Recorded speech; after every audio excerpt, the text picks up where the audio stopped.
복 있는 사람은 악인들의 꾀를 따르지 아니하며 죄인들의 길에 서지 아니하며 오만한 자들의 자리에 앉지 아니하고 오직 여호와의 율법을 즐거워하여 그의 율법을 주야로 묵상하는도다.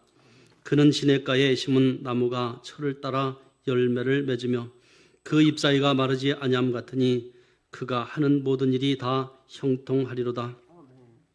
악인들은 그렇지 아니하며 오직 바람에 나는 겨와 같도다. 그러므로 악인들은 심판을 견디지 못하며 죄인들이 의인들의 모임에 들지 못하리로다. 무릇 의인들의 길은 여호와께서 인정하시나 악인들의 길은 망하리로다. 아버지 하나님, 지난 10개월 동안도 10월의 한 달도 한 주간도 주님의 은혜 가운데 지켜주시고 인도해 주셨습니다. 오늘도 거룩한 주일 구별하게 하여 주시고 예배의 자리에 나올 수 있도록 저희들의 마음과 몸을 붙잡아 주시니 감사를 드립니다. 이 시간 온전히 하나님 앞에 드리지는 예배가 될 수 있도록 인도해 주시옵소서. 하나님 기뻐 받으시는 예배가 되기를 원합니다. 온 성도들 감사와 기쁨으로 드리는 예배의 성공자가 될 수 있도록 축복해 주시옵소서. 감사하고 존귀하신 예수님의 이름으로 기도 올리옵나이다. 아멘. 할렐루야. 우리가 지난주에 새생명 전도 잔치 주님의 은혜 가운데 잘 마쳤습니다. 특별히 지난 10월에 한 달 든 여러 가지 행사들이 있었지만 참 시작하면서 어려움도 있었지만 순간순간 하나님이 인도하셨습니다. 그래서 모두가 잘 은혜 가운데 마쳤고 더욱이 감사한 것은 우리 모든 성도님들이 다 협조해 주셨습니다. 물질로 또 섬김으로 심지어는 우리 어린 아이들까지도 이제 오실 손님들을 위해서 정성으로 선물을 또 이렇게 만들고 또 나르고 아이들의 모습 속에서 너무나도 감사했습니다. 모두가 동참해 주신 우리 성도님들 수고 많으셨고 감사를 드립니다. 영상 한번 잠깐 먼저 볼까요?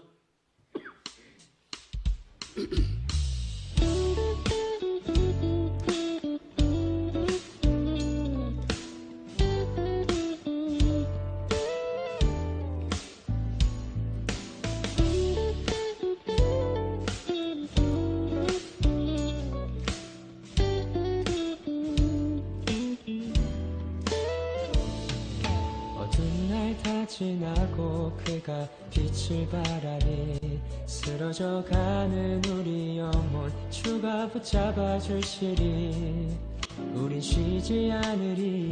이 길에 끝이 있으니 한 걸음 한 걸음 주와 함께 걸으리. 우리의 걸음이 끝나는 그날 그 순간 함께 하시니 우릴 안아주시리. 더 이상 눈물 없으리. 당신의 그 나라 안에서 이제 영원히 주 품 안에서 우리 찬양하겠네. 우리 가는 이 길 세상이 미련하다 해도 우리는 주가 보여주신 그 한 소망 있으니 어둠의 조각조차 그곳에 발들이지 못해. 당신의 나라에 우리 영원히 거하네.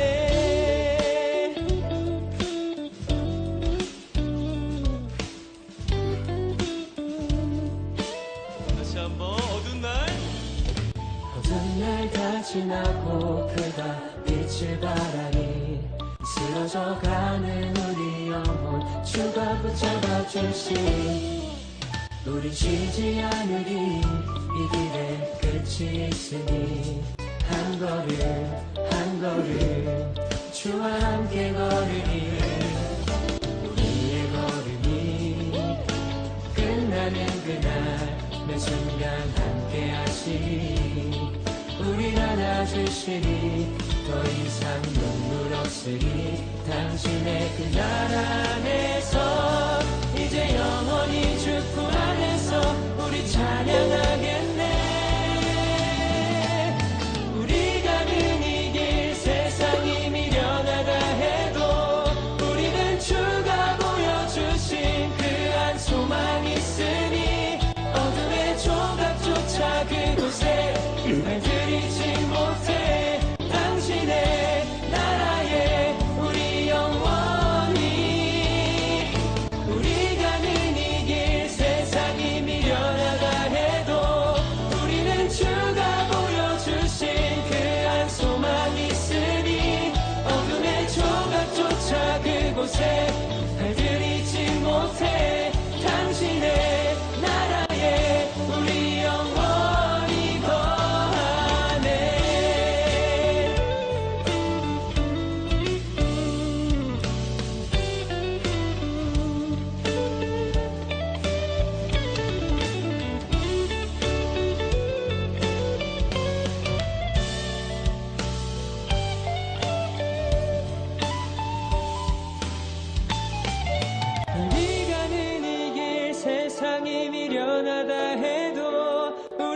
주가 보여주신 그 한 소망이 있으니 어둠의 조각조차 그곳에 발들이지 못해 당신의 나라에 우리 영원히 우리가 가는 이 길 세상이 미련하다 해도 우리는 주가 보여주신 그 한 소망이 있으니 어둠의 조각조차 그곳에 발들이지 못해 당신의 나라에 우리 영원히 당신의 나라에 우리 영원히 거하네.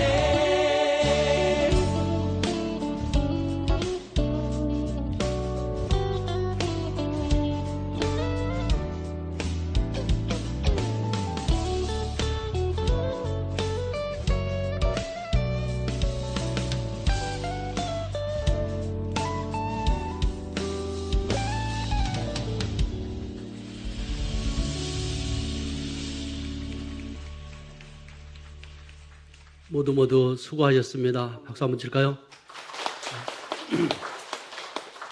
은혜 가운데 잘 마칠 수 있게 돼서 너무나도 감사를 드립니다. 86명의 소중한 우리의 가족들입니다. 여러분이 명단을 적어내주신 그 이름들 중에서 절반 정도는 참석을 하신 것 같아요. 여기서 오셔서 등록하신 분이 26분이었고요. 등록하지 않으신 분들도 있었습니다. 바라기는 교회 한번 왔다 가는 것이 아니라 이제 정착해서 등록하시고 또 같이 매주일마다 같이 신앙생활을 할 수 있는 우리 가족들이 되기를 위해서 기도하고, 아직 나오지 못한 우리 가족들도 있습니다. 실망하지 말고 낙심하지 말고 계속해서 기도해서 우리 가족 중에 한 사람이라도 기도하는 분이 있으면 희망이 있습니다. 그들을 위해서 여러분 계속해서 기도해 주셔서 함께 신앙생활할 수 있게 되기를 간절히 소망하고 또한 기도합니다.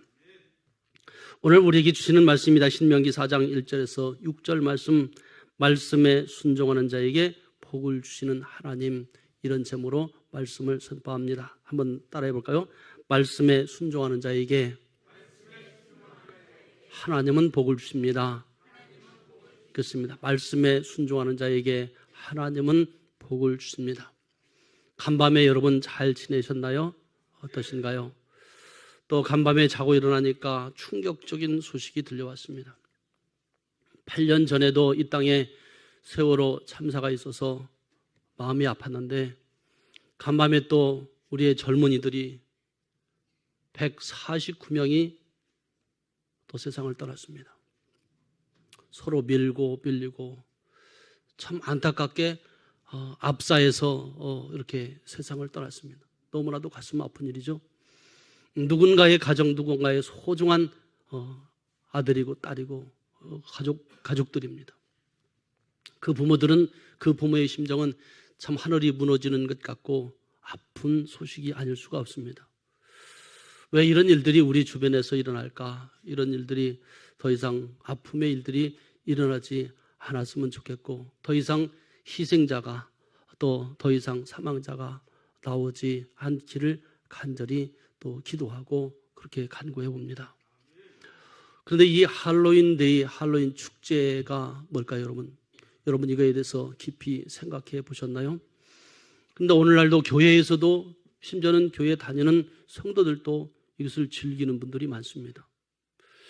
어린이집, 유치원, 또 교회에서도 아무런 어떤 생각 없이 그냥 뭐 하나의 축제지 하면서 즐겁게 이렇게 지냅니다. 사탕도 나눠주고. 근데 그냥 나눠주는 것이 아니라 어떤 탈을 쓰고, 귀신의 탈을 쓰고, 악마의 탈을 쓰고, 또 드라큘라의 어떤 탈을 쓰고, 그리고 귀신놀이 합니다. 근데 이 날은 어떤 날이냐면 이것이 서구 유럽과 미국과 저 영국, 유럽에서 건너온 하나의 축제인데, 10월 31일 날, 이날이 축제 날입니다. 그때는 이 저승문이 열리면서 약한 영들이 이제 밖으로 나온다 하는 그런 축제 날입니다. 그래서 이들과 함께 즐깁니다. 그러면은 어떤 악귀가 우리에게서 떠나간다. 과연 그럴까요, 여러분? 우리는 이 악한 악령과 또 마귀와 어떤 사탄과 이들과 가까워질 수가 없습니다. 이것은 절대 기독교 문화와는 이것은 가까워질 수 없는 그런 문화입니다. 많은 축제들이 열립니다. 서울 한복판에서 이런 축제들이란 이름들이 열리고 또 이런 문화들이 있습니다. 좋은 문화가 있고 그렇지 않은 문화가 있습니다.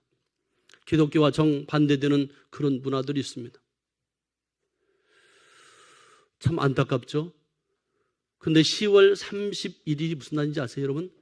종교개혁일입니다. 종교개혁일은 뭐냐면 마르틴 루터가 다시 말씀으로 돌아가자, 여호와께로 돌아가자, 오직 말씀으로 돌아가자 외쳤던 날입니다. 그런데 살짝 이런 문화들이 들어와서 흐려버립니다. 12월 25일은 무슨 날이죠? 성탄절입니다. 성탄절의 주인공은 누구죠? 예수님입니다. 야, 우리 이번 크리스마스 날 어디 갈까? 어디 가서 놀까? 이 날은 즐겨야지. 거기에 예수가 있나요?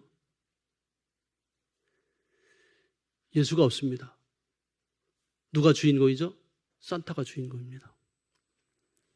산타가 주인공이고 선물하고 서로 즐기고 하는 그날로 변질이 되어가고 있습니다. 슬그머니 다른 문화가 들어와서 바뀌어버립니다. 우리는 이것을 한 번쯤 생각해 봐야 됩니다. 성탄절은 주님이 주인공이 되어야 됩니다. 주님이 이 땅에 왜 오셨는가? 종교 개혁일은 왜 종교 개혁인가? 기독교가 다른 방향으로 흐를 때 우리가 다시 돌아가자. 여호와께로 돌아가자. 말씀으로 돌아가자. 이것을 외치는 것 아닌가요? 이것이 개혁입니다. 진정한 개혁은 우리가 하나님께로 돌아가는 것, 이것이 개혁인 것입니다. 우리 기독교인들이, 우리 부모들이 바른 교육을 우리 자녀들에게 신앙을 전수해야 하지 않을까요? 오늘 말씀에 보면 말씀에 순종하는 자에게 복을 주시겠다. 하나님이 말씀합니다. 이스라엘 백성에게 있어서 광야는 하나님의 말씀을 듣는 장소였습니다. 그들이 살 수 있는 통로였습니다. 하나님은 모세를 통해서 말씀을 전달합니다. 주의 종을 통해서 말씀을 전달합니다. 그것은 그들이 살 수 있는 축복의 말씀이었습니다. 하나님의 말씀은 축복의 말씀입니다. 우리는 그 말씀을 붙잡아야 됩니다. 왜 가정에 어려움이 있고 왜 갈등이 생기나요? 하나님으로부터 멀어지기 때문에 갈등이 생기고 문제가 생기는 것이 아닐까요? 10번 원망과 우상 숭배로 죄를 지었지만 그럼에도 불구하고 약속의 땅을 향하도록 이스라엘 백성에게 살 길을 예비해 주셨습니다. 하나님이 살 길을 예비해 주셨습니다. 히브리인들의 개념에 하나님은 노하기를 더디하신 하나님으로 그렇게 생각을 했습니다. 그 이유는 이스라엘 백성이 불순종하며 원망했지만 그들을 가르치고 훈련시켜서 젖과 꿀이 흐르는 약속의 땅 가나안 땅으로 인도하기 위해서 그들을 인도하셨습니다. 우리도 죄 가운데 있을 때 하나님을 알지 못하고 영적으로 죽어서 하나님을 배반하고 배척하는 삶을 살아왔습니다. 그런데 하나님은 예수 그리스도의 십자가의 대속하심으로 살 길을 열어주신 것입니다. 바로 이 길이다. 이 길로 와라. 이 길로 와라. 왜 우리가 새생명 전도 잔치를 열었나요? 그냥 한번 이웃 초청해서 잔치를 베풀고 그렇게 행사로서 끝나기 위해서 그런 걸까요? 아직 한 번도 복음을 듣지 못한 그들에게 한 번만이라도 이 복음을 전하고 우리 인생이 뭔가, 예수님이 이 땅에 왜 오셨는가, 복음이 뭔가, 이것을 전달하고 싶었던 것입니다. 그냥 교회 가서 한 번 듣고 그 다음부터 안 오고 1년에 한 번 가고, 이것은 신앙생활이 아닌 것이죠. 주님께로 돌아와야 하는 것입니다. 주님께로. 우리 사랑하는 가족이 우리 주님께로 다시 돌아와야 됩니다. 말씀으로 돌아와야 됩니다. 그래야 바로 우리 성도가 살 길인 것입니다. 교회를 한 번, 두 번 빠지기 시작하잖아요. 그럼 편할까요, 과연? 그 순간 우리에게 어둠이 다가오기 시작합니다. 죄악이 우리를 지배하게 돼 있습니다. 반드시 그렇습니다. 하나님은 예수 그리스도의 십자가에 대속하면서 살 길을 열어주셨습니다. 그리고 가르치시고 규례와 법도를 지키라 말씀하십니다. 그것이 살 길이기 때문에 그 말씀에 순종하는 자는 반드시 복을 주신다 말씀하고 있습니다. 말씀에 순종하지 않고 복을 하나님께로부터 떠난다면 복을 받을 수가 없습니다. 거기에는 심판이 있기 때문에 그렇습니다. 그러면 순종하여 받는 복이 무엇인지 이 시간 말씀을 통해서 알아보는 시간이 되기를 원합니다. 첫 번째로 규례와 법도를 듣고 준행하면 땅을 얻게 된다 말씀하고 있습니다. 1절과 2절 말씀 다 같이 한번 볼까요? 이스라엘아 이제 내가 너희에게 가르치는 규례와 법도를 듣고 준행하라. 그리하면 너희가 살 것이요 너희 조상의 하나님 여호와께서 너희에게 주시는 땅에 들어가서 그것을 얻게 되리라. 이것은 약속의 말씀입니다. 2절 말씀입니다.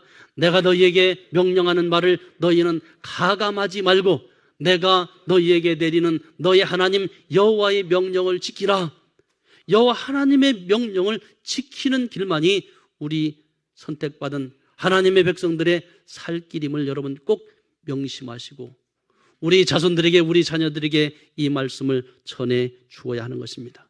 따라해 볼까요? 말씀에 순종하면 복을 받습니다. 따라한 사람들은 복되시길 바랍니다. 여러분 그렇습니다. 하나님께서 이스라엘을 부르십니다. 바로 12지파를 의미하고 구원받은 백성을 상징하는 것입니다. 이스라엘아 누구야?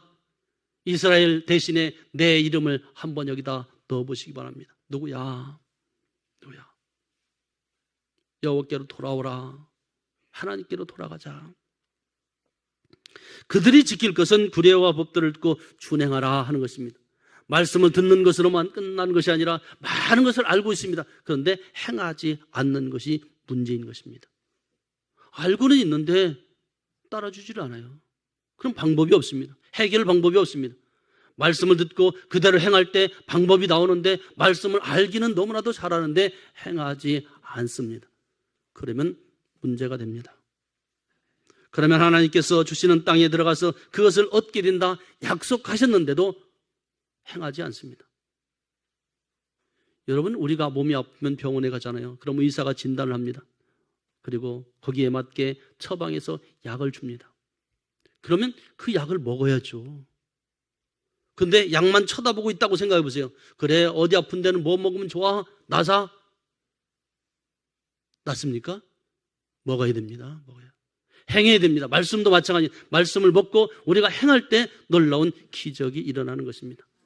말씀을 듣기만 하고 머리는 꽉 차 있는데 듣고 많은 것은 알고 있는데 전혀 행하지 않는다면 내 삶 속에서 아무런 기적은 일어나지 않습니다. 여기서 가르친다고 했습니다. 하나님께서 특별히 이스라엘 백성에게만 가르치는 말씀이 뭐였나요? 규례와 법도였습니다. 규례가 뭔가요? 규례는 규정된 법령과 관습이었습니다. 그리고 의무를 가리키며 이스라엘 백성 모두가 마음에 새기도록 훈련되어야 했습니다. 마음에 새기기 위해서는 한 번, 두 번 계속해서 반복해서 가르칩니다. 어린아이들이 엄마라는 이 단어 하나를 배울 때 여러분 얼마나 연습시키는지 알았어요? 엄마는 끊임없이 아이의 눈을 쳐다보고 입을 바라보면서 엄마, 엄마, 엄마 해봐, 해봐 하잖아요. 아빠, 아빠 계속해서 반복 수백 번, 수천 번 합니다. 저도 첫 아이가 아빠 했을 때요 눈물이 나더라고요. 눈물이. 얼마나 기쁜지 눈물이 나는 거예요. 여러분 겪어보시지 않았나요? 아빠. 이 아빠라는 말 한마디 하기까지 수없이 반복해서 배우는 거예요. 배우는 거예요. 한 단어 하기 위해서. 영어 하나 외우기 위해서 써가면서 배우잖아요. 머리 좋은 사람은 금방 외우겠지만 마찬가지 반복입니다. 하나님의 말씀도 계속해서 반복해서 새기도록 훈련되는 것입니다. 법도는 뭘까요? 규례로부터 파생된 인간과 인간, 그리고 인간과 하나님의 모든 공적 사적 권리와 의무를 가리키는 것입니다. 우리 인간이 인간으로서의 의무가 있습니다. 해야 할 의무가 있습니다. 자식은 부모에게, 부모는 자식에게, 하나님은, 인간은 하나님에게 어떻게 해야 될까? 그것이 있습니다. 가르친다고 그랬습니다. 가르친다는 말은 단어 중에 하나로서 교육을 시킨다는 의미뿐만 아니라 익숙하게 훈련시킨다는 그런 개념을 가지고 있습니다. 그것은 소모는 막대기를 의미하며 반복적으로 훈련을 받는다는 의미입니다. 계속해서 반복된 훈련이 필요합니다. 그래서 모든 가르침의 출발점이 하나님으로부터 시작되기 때문에 이 강조의 의미로 반드시 가르치며 배워야 하는 것입니다. 성도들은 말씀을 듣고 또 듣고 배워야 합니다. 그래서 히브리인의 아버지는 자식을 가르칠 때 심지어는 매질을 하며 익숙할 때까지 훈련을 시켜서 길들인다고 합니다. 왜 그럴까요? 자식을 진정 사랑하기 때문에 그렇습니다. 너희들이 하나님을 떠나서는 안 돼. 우리 조상들이 그랬잖아. 하나님을 떠나니까 이렇게 어려움을 당했고 이렇게 고난을 당했고 하나님의 징계가 있었잖아. 이것을 가르쳐주는 거예요. 아이들에게 전수하는 거예요. 이것이 신앙교육인 것입니다. 우리 가정에서 신앙교육이 바로 이루어지고 있는지요? 신앙교육은 가정예배에서부터 시작됩니다. 여러분, 가정예배 드리는 거, 30분 예배 드리는 거, 이거 아깝게 생각하지 마시기 바랍니다. 부부가 아니라 둘이, 아이들이 아직 어리다면 가정에서 예배 드리는 것, 이거 실천해 보세요. 그러면 가정에 기쁨이 있고 회복이 이루어집니다. 왜냐하면 그것은 하나님의 명령이며 그의 백성이 축복받으며 사는 길이기 때문에 그렇습니다. 그 어떤 교육보다도 이것은 소중한 교육인 것입니다. 이스라엘 백성이 광야 40년을 살면서 10번의 원망과 불순종으로 광야 1세대의 뼈저린 이 비극을 경험하며 40년의 세월을 광야에서 보냈습니다. 단 며칠이면 갈 거리를 40년 동안 방황했습니다. 이것이 1세대가 광야에서 하나님께 불순종한 결과입니다. 하나님을 떠나면요 방황합니다. 따라해볼까요? 하나님을 떠나면 방황합니다. 반드시 그렇습니다, 여러분. 모세의 말은 추상적인 말이 아닙니다. 그의 말은 곧 하나님의 말씀이며 생명을 살리는 축복의 말입니다.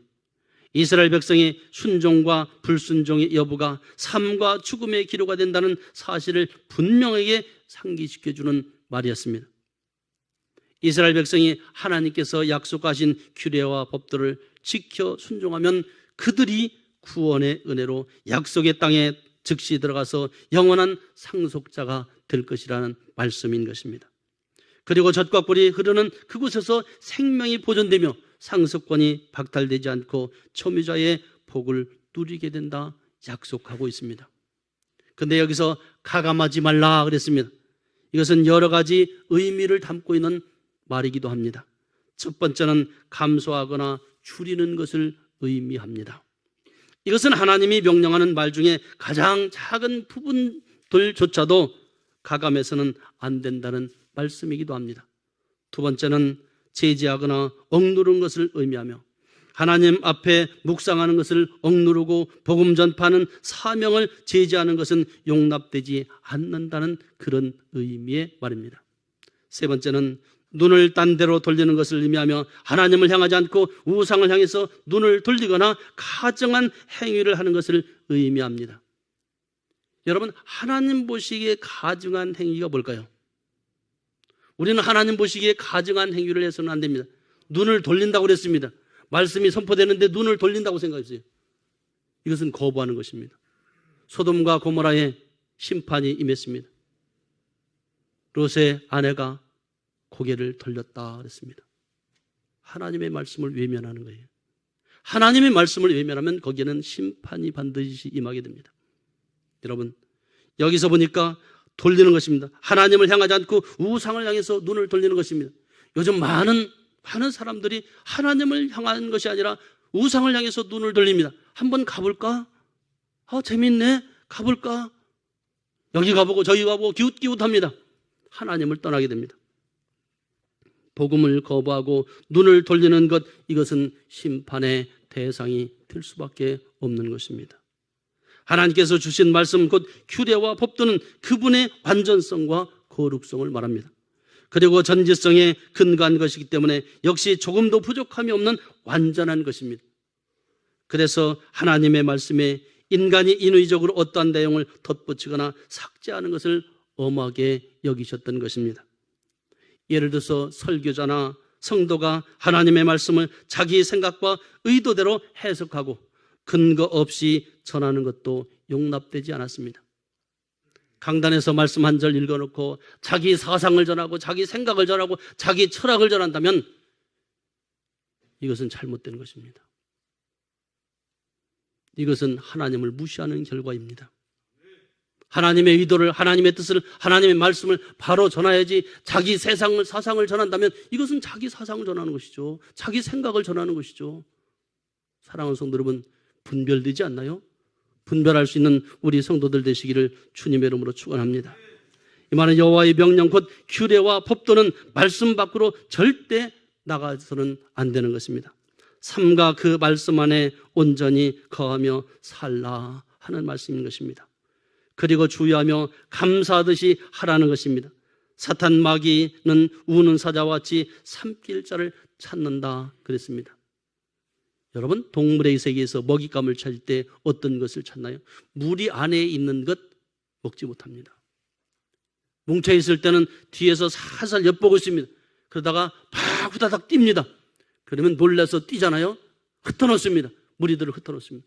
무리에서 벗어났을 때 그것은 표적이 되는 것입니다. 동물의 세계를 가만히 보세요. 혼자 무리에서 벗어나서 어딘가에서 혼자 방황하고 있을 때 그것은 먹잇감이 될 수밖에 없습니다. 무리에서 이탈한 자를 찾는 것입니다. 공동체 안에서 벗어나지 않게 되기를 주님의 이름으로 축원합니다. 말씀에 순종할 때 복을 받게 됩니다. 두 번째로 여호와께 붙어 떠나지 않으면 생명을 얻게 된다. 그렇게 말씀하고 있습니다. 따라해볼까요? 여호와께 붙어 떠나지 않으면 생명을 얻게 됩니다. 따라 하시라고 할 때는 따라 하셨으면 좋겠습니다. 3절에서 4절 말씀 같이 볼까요?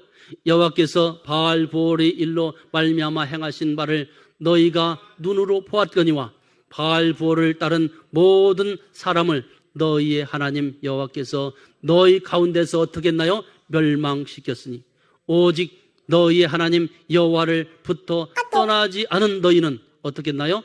오늘까지 다 생존하였느니라.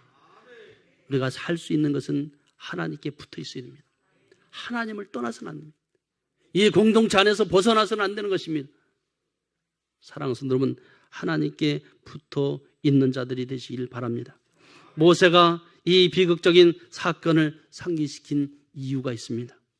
그들이 여호와의 규례와 법도를 떠난 자들의 비참한 종말을 통해서 생명의 원리를 생생하게 전해주기 위한 것이었습니다.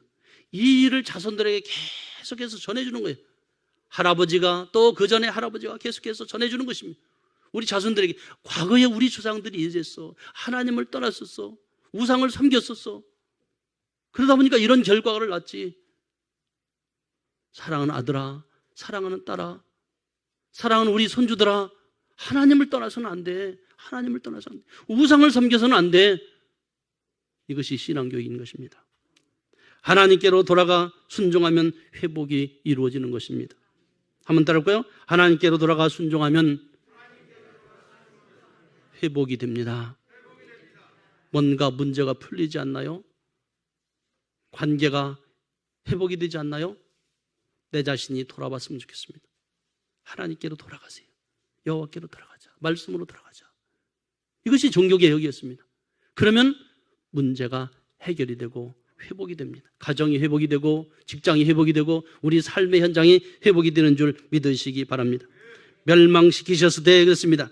이것은 하나님의 심판을 사용하는 그때 사용되는 단어였습니다. 하나님이 가르쳐주신 이 규례와 법도를 지키지 않는 것은 곧 황폐한 인생의 삶을 살게 되며 죽음의 심판을 받을 수밖에 없는 인생이 된다는 말씀인 것입니다. 모세는 하나님을 떠나지 않고 자신의 말을 듣고 있는 그들이 믿음의 백성이라는 것을 강조하고 있으며 적극적으로 하나님께 매달리는 의지를 보였던 것입니다. 나는 어떤가요? 나는 하나님의 말씀을 믿고 순종하는 삶을 살고 있는지요? 세 번째로 주시는 말씀 보겠습니다. 하나님께 순종하면 큰 나라, 큰 백성이 됩니다. 5절에서 6절 말씀 같이 한번 볼까요? 내가 나의 하나님 여호와께서 명령하신 대로 규례와 법도를 너희에게 가르쳤나니 이는 너희가 들어가서 기업으로 차지할 땅에서 그대로 행하게 하려 함인즉 너희는 지켜 행하라. 이것이 여러 민족 앞에서 너희의 지혜요 너희의 지식이라. 그들이 이 모든 규례를 듣고 이르기를 이 큰 나라 사람은 과연 지혜와 지식이 있는 백성이로다 하니라. 지혜와 지식이 있는 사람이 누구일까요? 정말 지혜로운 사람이 누구일까요?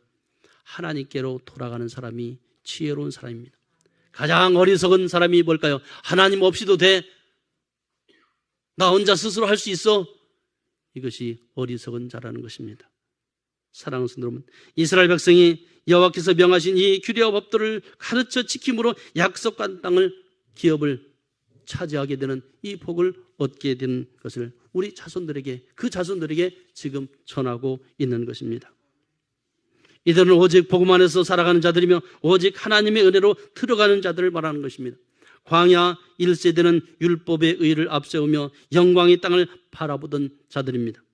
그러나 기업으로 차지할 땅은 오직 복음으로 들어가는 곳이며 전적인 하나님의 역사하심으로 이루어지는 것입니다. 광야 2세대는 하나님께서 주신 규례와 법들을 지킬 때 진정한 주인이 될 수가 있는 것입니다. 그러나 순종하지 않으면 상속자의 자격이 박탈되는 것입니다.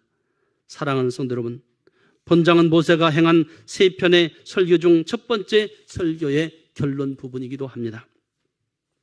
이스라엘 백성이 바알부를 섬기다가 많은 사람이 죽는 사건으로 역사적인 이 사건을 예로 들면서 백성이 오직 하나님의 율법을 준행하도록 권고하고 있는 말씀입니다. 우리가 사는 길은 뭘까요? 복음, 오직 복음 안에 있는 것입니다. 종교개혁이 뭔가요? 여호와께로 돌아가는 것입니다. 말씀으로 돌아가는 것입니다.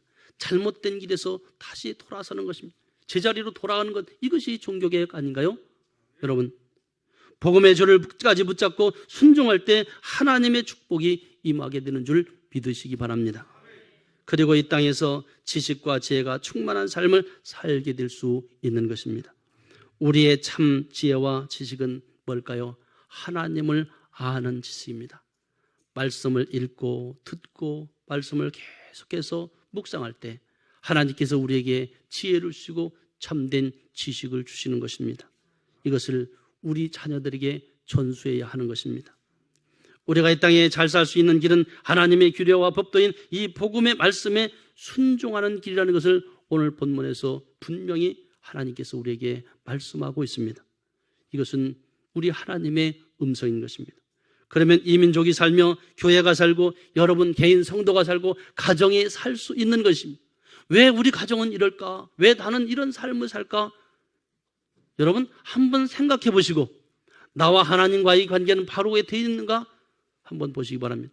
하나님과의 관계가 바로 형성이 되어 있지 않다면 우리는 다시 하나님께로 돌아가야 됩니다. 말씀의 자리로 돌아가야 됩니다. 그때 하나님께서는 회복의 놀라운 기적을 베풀어 주시리라 믿습니다. 우리 모든 성도들이 하나님께서 준비하신 이 축복을 받고 형통한 삶을 살 수 있게 되기를 주님의 이름으로 축원합니다. 주신 말씀을 생각하면서 기도합니다. 하나님 아버지 은혜를 감사를 드립니다. 우리 자녀들에게 하나님의 말씀을 바르게 가르치고 전할 수 있도록 인도해 주시옵소서. 말씀의 순종과 불순종의 여부가 삶과 죽음의 기로가 된다는 사실을 분명하게 전할 수 있게 도와주시옵소서. 하나님의 말씀에 순종하며 지키는 자가 되어 생명을 얻는 복을 받게 하여 주시옵소서. 우리가 사는 길은 오직 복음 안에 있음을 깨닫고 복음의 줄을 끝까지 붙잡고 순종하여 하나님의 약속하신 복을 받아 형통한 삶을 살아가는 우리 성도들의 삶이 될 수 있도록 인도해 주시옵소서. 감사하고 존귀하신 예수님의 이름으로 기도 올리옵나이다. 아멘. 이제는 내가 길이요 진리요 생명이신 나를 위해서 십자가에서 보혈의 피를 흘리신 우리 주 예수 그리스도의 크신 은혜와 죄악 가운데 있던 우리에게 찾아오셔서 불러주시고 구원해 주시고 자녀 삼아 주시고 귀한 직분 허락하신 아버지 하나님의 그 크신 사랑하심과 성령의 가망없는 교통 충만하심이 말씀에 순종하는 자에게 복을 주시는 하나님 말씀을 듣고 세상을 향해 나가는 사랑하는 성도들 머리 위에 발길 위에 가정과 직장과 사업 현장 위에 그리고 몸된 교회와 이 나라 이 민족 위에 저 북녘에 신음하고 있는 지역교회 성도들과 우리 동족들 위에 이제로부터 영원토록 함께 계실지어다. 아멘.